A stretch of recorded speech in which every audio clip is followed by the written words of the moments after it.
Hamann and Benson, a vision for your future. Le journal des stratèges.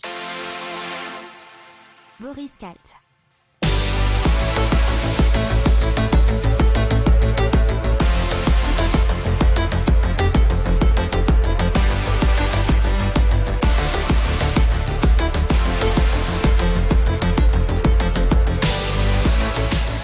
Bonjour à tous et bienvenue dans le journal des stratèges consacré aujourd'hui à l'impact écologie.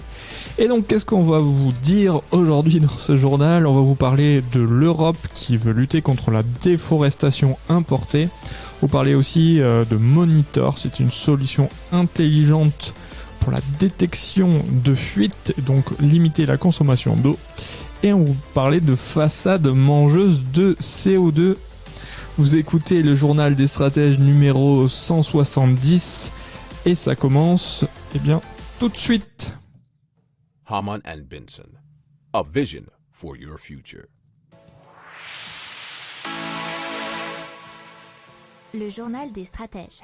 Et donc on commence tout de suite avec l'Europe qui veut lutter contre la déforestation importée, puisqu'il faut savoir que le consommateur n'est pas toujours conscient, mais par ses importations, l'Union européenne est responsable de 10% du déboisement mondial. C'était dans un article de franceinfo.fr. C'est ce qu'on appelle la déforestation importée. Et à elle seule, la déforestation tropicale représente entre 10 et 12% des émissions de CO2 dues aux activités humaines.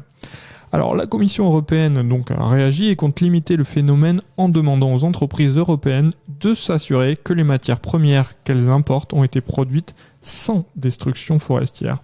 Alors le texte proposé devrait concerner a priori 6 produits de consommation courante: le bœuf, le café, le chocolat, l'huile de palme, le bois et le soja. Les entreprises pourront détecter le risque de déforestation dans les produits qu'ils importent en utilisant des images satellites. En comparant une photo d'archive du champ cultivé et une photo actuelle, il sera possible de voir si la parcelle s'est agrandie au détriment des arbres ou pas.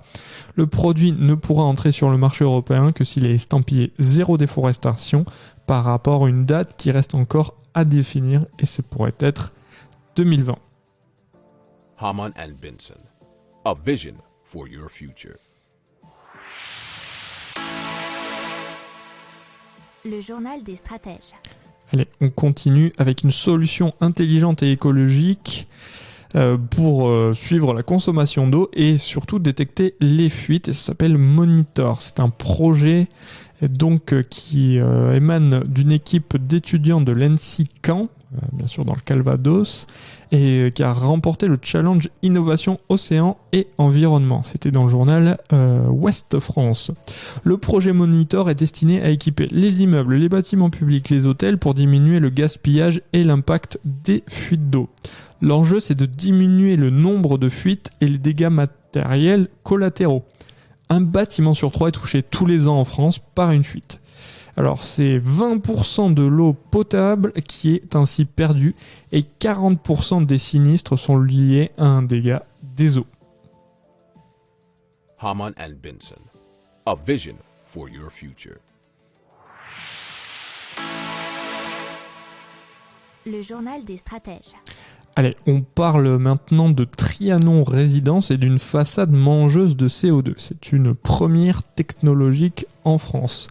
Alors, comment ça fonctionne ? Puisque, en effet, il y a des photocatalyseurs qui se trouvent dans les briques. Ces briques réagissent ainsi à la lumière et déclenchent un processus d'oxydation permettant d'absorber les substances polluantes. C'est ce qui est expliqué dans le journal Le Parisien par le PDG de la société.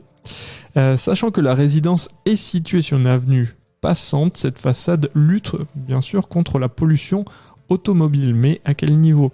Elle a la capacité d'avaler l'équivalent des rejets de CO2 de 20 voitures par an, ce qui est pas mal. Le coût d'une façade dépolluante comme celle qui est décrite, c'est de 100 000 € pour un bâtiment qui coûte 6,5 millions d'euros.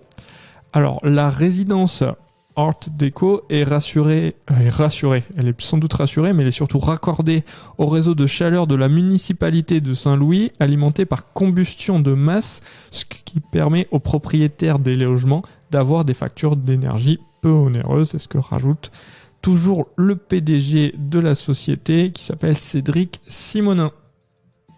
Hamann and Benson. A vision for your future. Le journal des stratèges. Voilà, c'est tout pour le moment. Je vous souhaite une excellente journée et je vous dis à plus pour plus d'infos. Ciao.